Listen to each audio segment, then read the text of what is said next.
Guys, welcome back to ముఖ్య channel. రెండు మనసులు గుండె చెప్పుడు విత్ రిషిధార. కొత్తగా మన ఛానల్ చూస్తున్నట్టయితే please share and subscribe to my channel. అలాగే మన సిరీస్ ఎలా ఉన్నాయో కామెంట్ చేయడం మాత్రం మర్చిపోవద్దు. ఇంకా ఆలస్యం లేకుండా స్టోరీలోకి వెళ్ళిపోదాం.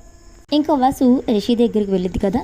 ఇంకా రిషి, ఏమైంది వసు, అందరూ కొత్తగా చూస్తున్నారు అని అంటూ ఉంటే వసు తన లిప్స్ని చూపించి తన ఫింగర్తో రిషి బొగ్గుని అలాగే లిప్స్ని చూపించింది.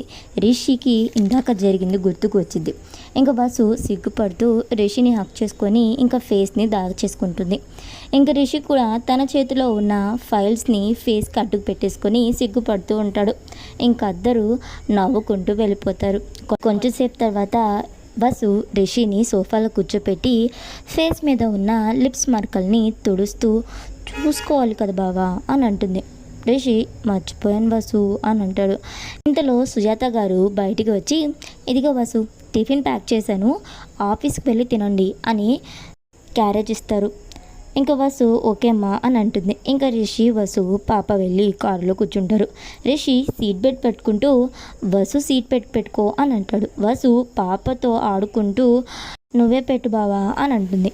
రిషి సరే అని చెప్పి తనే సీట్ బెల్ట్ పెడుతూ, అది ఎందుకు పెట్టావు, అయినా నీలాగా నేను ఎవరి బాకీ ఉంచుకోను తెలుసా, ఈవినింగ్ లోపు నీకు నీ అప్పు తిరిగిచ్చేస్తాను అంటూ బెల్ట్ పెట్టి వెళ్దామా బేబీ అని చెప్తాడు. వసు సిగ్గుపడుతూ ఉంటుంది. ఇంకొంచెంసేపటికి రిషి వాళ్ళు ఆఫీస్కి వెళ్ళిపోతారు. ఇంకో పక్క అమ్ము, జాను, ముఖేష్ని స్కూల్లో డ్రాప్ చేసేసి ఆఫీస్కి వెళ్తారు గౌతమ్ అండ్ సతీష్. ఇంకా వాళ్ళు వచ్చేసరికి రిషి వసు టిఫిన్ చేస్తూ ఉంటారు. ఇంకా గౌతమ్ అండ్ సతీష్ పాపని ఎత్తుకొని, పదరా బుజ్జమ్మ, మనం అన్ని రూమ్స్ని ఒక రౌండ్ వేసేసొద్దాం అని చెప్పి పాపని తీసుకొని వెళ్తారు. ఇంకా రిషి వసు స్టూడెంట్స్ క్లాసెస్ గురించి మాట్లాడుకుంటూ ఉంటారు. ఇంతలో రిషికి మినిస్టర్ గారు కాల్ చేస్తారు.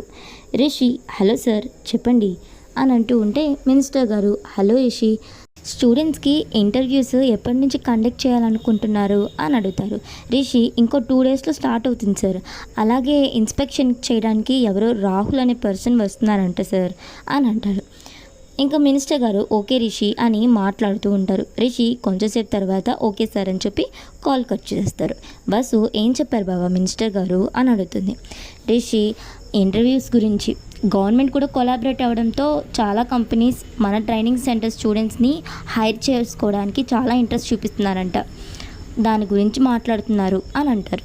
వసు ఓ అని చెప్పి హ్యాండ్ వాష్ చేసుకొని క్లాస్కి టైం అయింది బావా అని చెప్పి క్లాస్కి వెళ్ళిపోతుంది. ఇంకో పక్క రవి, రిషి సార్ అలాగే నా చెల్లికి ఏం తెలియకుండా ఈ పెద్దయ్యని ఏదైనా చేద్దాం అనుకుంటే వాడు తప్పించుకున్నాడు. ఇప్పుడు వాడు వాళ్ళ మీద ఇంకా పగ పెంచేసుకొని ఏదైనా చేస్తే అలా జరగకూడదు అని ఎలాగైనా పట్టుకోవాలి, కానీ ఎలా అని ఆలోచిస్తూ, ముందైతే ఈ విషయం రిషి సార్కి చెప్పాలి అని రిషికి కాల్ చేస్తాడు. రిషి క్లాస్లో ఉండడం వల్ల కాల్ లిఫ్ట్ చేయడు, స్విచ్ ఆఫ్ అని వస్తూ ఉంటుంది. రవి, సార్ వర్క్లో ఉన్నట్టున్నారు, ఎలాగన్నా ఈ విషయం చెప్పాలి అని చెప్పి అనుకుంటూ ఉంటాడు. ఇంకా మార్నింగ్ 11:30 అవుతూ ఉంటుంది. రిషి క్లాస్ కంప్లీట్ చేసుకొని క్యాబిన్లో కూర్చొని ఉంటారు. వసు, అయ్యో స్కూల్కి వెళ్ళాలి, బావకి ఏం చెప్పాలి అని అనుకుంటూ ఉంటుంది. ఇంతలో మహేంద్ర గారు మెసేజ్ చేస్తారు, వసు రా అని చెప్పి. వసు, మామయ్య వస్తున్నాను అని చెప్పి వాయిస్ మెసేజ్ పెడుతుంది. ఇంకా రిషి దగ్గరికి వెళ్ళి, మామయ్య కూడా వచ్చేసారు, ఎలా కన్విన్స్ చేయాలి బావని అని అనుకుంటూ ఉంటుంది. రిషి, ఏం కావాలి వసు అని అడుగుతాడు. వసు, ఏం లేదు బావా అని అంటూ ఉంటే రిషి, ఏంటో చెప్పు అని అంటాడు. వసు, అది నేను పాప బయటికి వెళ్ళాలి అని అంటుంది. రిషి, వెళ్ళు, కానీ ఎక్కడికి అని అడుగుతాడు. వసు, మరి నువ్వు తిట్టకూడదు అని అంటుంది. రిషి, తిట్టని చెప్పు అని అంటాడు. వసు, స్కూల్కి వెళ్ళి పిల్లల్ని తీసుకొని బయటికి వెళ్దాము అని అంటూ ఉంటే రిషి, ఇప్పుడా, అంటే పిల్లలతో స్కూల్కి బంక్ కొట్టిస్తున్నావా అని అంటాడు. వసు, నువ్వు ఏదన్నా అనుకో, ప్లీజ్ బావా, పాపం వాళ్ళకి ఈరోజు స్కూల్కి వెళ్ళడమే ఇష్టం లేదు, ప్లీజ్ బావా ప్లీజ్ అని అంటుంది. రిషి, సరే జాగ్రత్త, ఇదొక్కసారికే అని అంటాడు. వసు, ఇదొక్కసారికి అని చెప్పి పాపని ఎత్తుకొని వెళ్తుంది. ఇంతలో మహేంద్ర గారు కమ్ ఫాస్ట్ వసు అని చెప్పి మళ్ళీ మెసేజ్ చేస్తారు. రిషి మెసేజ్ సౌండ్కి ఫోన్ ఇక్కడే మర్చిపోయిందా అని చెప్పి కిందకి వెళ్తాడు. మహేంద్ర గారిని చూసి, మామ కోడలు కలిసి చేస్తున్నారా, సరే ఇదిగో నీ ఫోన్ బాయ్ డాడ్, జాగ్రత్త బేబీ, బాయ్ అని చెప్పి పైకి వెళ్తాడు. ఇంకా బస్సు వాళ్ళు స్కూల్కి వెళ్తారు. ఇంకా పిల్లల్ని పికప్ చేసేసుకొని లంచ్ చేసేసి ఇంకా విఆర్ ఫౌండేషన్స్కి వెళ్తారు. అక్కడ పిల్లలతో చేరి వీళ్ళు కూడా ఆడుకుంటూ ఉంటారు. ఇంకా చిన్నపిల్లలందరూ రౌండ్గా కూర్చొని ఉంటే పాపని మధ్యలో కూర్చోపెట్టేసి ఇంకా బస్సు లోపలికి వెళ్తుంది. ఇంకా అక్కడ కావ్య పెయింటింగ్ వేస్తూ ఉంటుంది. బస్సు సూపర్ కావ్య, చాలా బాగుంది, నీ దగ్గర కూడా చాలా టాలెంట్ ఉంది అని అంటూ ఉంటే కావ్య మెల్లగా బస్సు దగ్గరికి వెళ్ళి హక్ చేసుకుంటుంది. వార్డన్, బస్సును చూడంగానే నీ ఫేస్లో నవ్వు వచ్చేసింది, ఇంకా పాపని చూస్తే ఏమవుతావో అని అంటూ ఉంటే కావ్య తలుపుతుంది అవునా అని. బస్సు బయట పిల్లల దగ్గర ఉంది, ఆడుకుంటుంది అని అంటూ ఉంటే ఇంకా కావ్య ఫాస్ట్గా పాక్కుంటూ వెళ్ళిద్ది, పాపని చూసిద్ది. ఇంకా నవ్వుతూ చేతుల్ని కాళ్ళని ముద్దాడుతూ ఉంటుంది. పాప అని చెప్పి నవ్వుతూ కావ్య చేయిని పట్టుకుంటుంది. బస్సు కావ్య ఆర్ట్ గ్యాలరీ మొత్తాన్ని చూస్తూ ఉంటుంది. ఇంకా రవి మళ్ళీ రిషికి కాల్ చేస్తాడు. రిషి ఆన్సర్ చేసి, చెప్పు రవి, ఏంటి చాలా రోజులకు గుర్తొచ్చానా అని చెప్పి మాట్లాడుతూ ఉంటే రవి, సార్ మీతో అర్జెంటుగా మాట్లాడాలి అని అంటాడు. రిషి, ఏదైనా ప్రాబ్లమా అని అడుగుతాడు. రవి, కొంచెం అలాంటిదే సార్, నేను అడ్రస్ సెండ్ చేస్తాను, అక్కడికి వచ్చేయండి అని అంటాడు. రిషి, ఓకే ఇప్పుడే వస్తున్నానని చెప్పి కాల్ కట్ చేసి రవి చెప్పిన అడ్రస్కి వెళ్తాడు. రవి, సార్ మీ దగ్గర ఒక విషయం దాచాను సార్.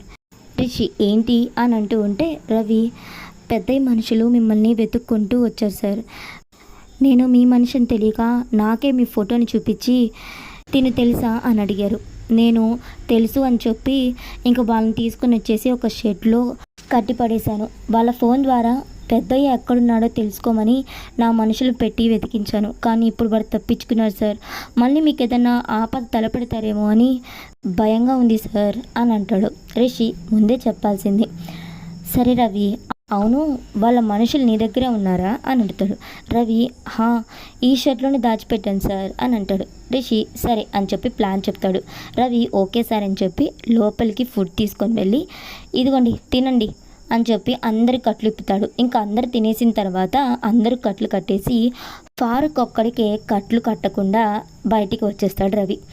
ఇంకా ఫారూక్ తన చేతుల్ని చూసి మర్చిపోయాడు అనుకుంటా, ఇదే కరెక్ట్ టైం, ఎలాగన్నా ఇక్కడి నుంచి తప్పించుకోవాలి అని చెప్పి బయటికి వచ్చి మెల్లగా పారిపోతూ ఉంటే రిషి, వాడిని ఫాలో అవ్వు, వాడు పెద్దయ్య దగ్గరికి మనల్ని చేరుస్తాడు, ఆ తర్వాత ఏం చేయాలో నేను చెప్తాను అని అంటాడు రిషి.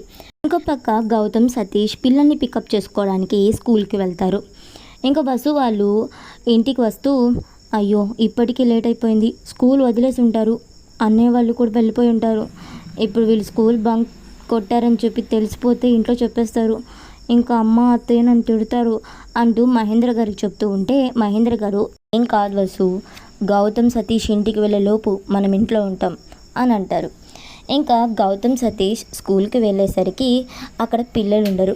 ఇంకా ప్రిన్సిపల్ గారిని అడుగుతారు. ప్రిన్సిపల్ గారు, వాళ్ళు మార్నింగే వెళ్ళారు సార్ అనేసరికి గౌతమ్, ఓకే మేడం అని చెప్పి సుజాత గారికి కాల్ చేస్తారు.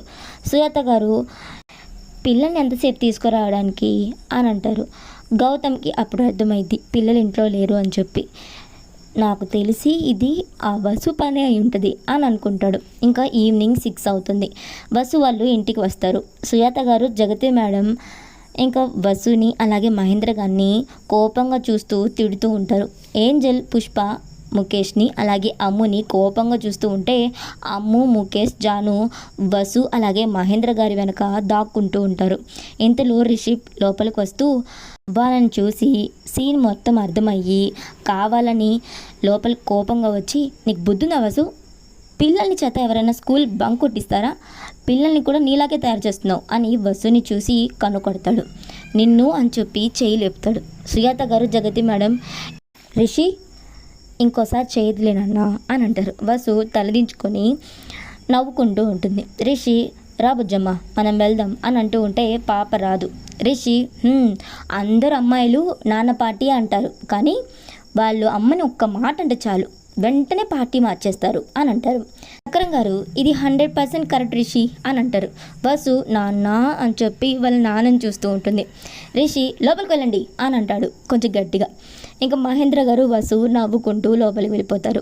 జగతి మేడం వాళ్ళ నవ్వడం చూసి రిషి చెవిని మెలేసి, రిషి మేమెక్కడ వసుని తిడతామని నువ్వే ముందుగానే తిట్టినట్టే యాక్ట్ చేస్తున్నావు. ఈ మధ్య మొగుడు పిల్లలు బాగా ముదిరిపోయారు అని అంటారు. రిషి నవ్వుకుంటూ ఉంటాడు. సో ఇక్కడితో స్టోరీ అయిపోయింది గాయస్. కొత్తగా మన ఛానల్ చూస్తున్నట్టయితే please share and subscribe to my channel. అలాగే మన సిరీస్ ఎలా ఉన్నాయో కామెంట్ చేయడం మాత్రం మర్చిపోవద్దు. అలా ఈ సిరీస్ని త్వరగా కంప్లీట్ చేయడానికి ట్రై చేస్తాను. And hope please do subscribe to ముఖ్య ఛానల్.